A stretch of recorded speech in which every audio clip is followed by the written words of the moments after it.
हमारे जीवन में कठिन समय बोलकर नहीं आता। हालात ऐसे पैदा होते हैं जिनका सामना करने की हमारी हिम्मत ही नहीं होती। हम टूट जाते हैं और हालात को कोसते हैं, पर ये नहीं समझते कि कठिन समय हमारे उद्धार का संकेत होता है। श्री कृष्ण कहते हैं, जब तुम्हारा कठिन समय आए तो समझ लेना तुम्हारा कल बदलने वाला है, जैसे रात के बाद दिन। मैं आपको एक छोटी सी कहानी सुनाता हूँ। ये कहानी बहुत समय पहले की बात है। एक छोटे से शहर में एक गरीब लड़की रहती थी। उसका नाम नैना था। नैना बहुत ही सुंदर और नेक दिल की लड़की थी। वह अपने माता पिता और एक छोटे भाई के साथ एक कच्चे मिट्टी वाले घर में रहती थी। उनके पास बहुत सुविधाएं नहीं थी, लेकिन उनके आसपास आपस में बहुत प्यार था। नैना के माता पिता एक स्कूल में सफाई कर्मचारी थे। घर का खर्चा मुश्किल से चलता था, तो उसने सोचा कि वह भी अपने माता पिता का हाथ बटाएगी ताकि घर में 4 पैसे और आए। तो वह भी स्कूल में सफाई कर्मचारी का काम करने लगी। उसकी इच्छा थी कि वह पढ़े लिखे और अपने माता पिता की सहायता करे, लेकिन उनकी गरीबी और समय की कमी ने उसे यह संभव नहीं होने दिया। तभी एक दिन स्कूल में एक अध्यापक ने नैना की अनदेखी मेहनत और इच्छा शक्ति को देखा। उन्होंने नैना को अपने कैबिन में बुलाया और उसके मेहनत की प्रशंसा की और पूछ लिया, तुम्हें पढ़ने का शौक नहीं जो तुम इस उम्र में काम कर रही हो? तो नैना ने अपने घर के हालत उन्हें बताए। अध्यापक बहुत दुखी हुए। उन्होंने नैना से कहा, क्या तुम पढ़ना चाहोगी? नैना ये सुनकर बहुत खुश हुई। उसकी आंखें भर आई, क्योंकि उसे पढ़ने में बहुत रुचि थी।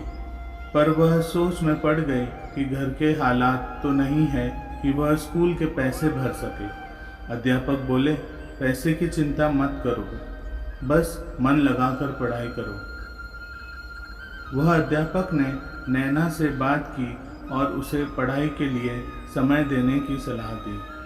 उन्होंने नैना को निःशुल्क कक्षाओं की सुविधाएं प्रदान की। नैना ने इस अवसर को ग्रहण किया और उसने अपने कठिनाइयों को पार करने की ठान ली। महीने बीत गए और नैना ने अपनी कठिनाइयों को पार करते हुए अच्छे अंक प्राप्त किए। उसकी मेहनत और समर्पण ने उसे अपनी कक्षा में सर्वश्रेष्ठ छात्रा का पुरस्कार दिलाया। लेकिन कहते हैं ना, वक्त एक जैसा नहीं रहता। किस्मत ने उसे एक और झटका दिया। उसके पिता का निधन हो गया। अभी घर की जिम्मेदारी नैना और उसके माँ पर आ बनी, परंतु नैना ने हिम्मत दिखाई और वो इस आघात को सहन कर अपनी माँ का सहारा बनी।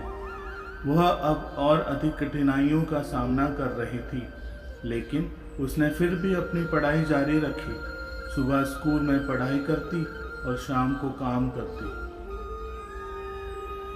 वर्षों बाद नैना की मेहनत रंग लाई। वह एक प्रतिष्ठित विश्वविद्यालय के छात्रवृत्ति प्राप्त करने में सफल हुई, जहां उसने सोचा भी नहीं कि कभी वह पढ़ पाएगी। नैना ने अपनी मां को गर्व महसूस कराया और अपने पिता के सपनों को साकार किया।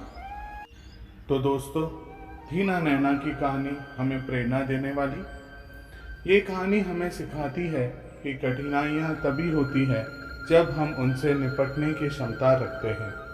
वह हमें यह भी सिखाती है कि मन में किसी चीज़ को पाने का जज्बा हो तो रास्ते भले ही कितने मुश्किल हो, पर ईश्वर उसे आसान बनाता है, आजमाता भी है और उम्मीद से ज़्यादा देता है।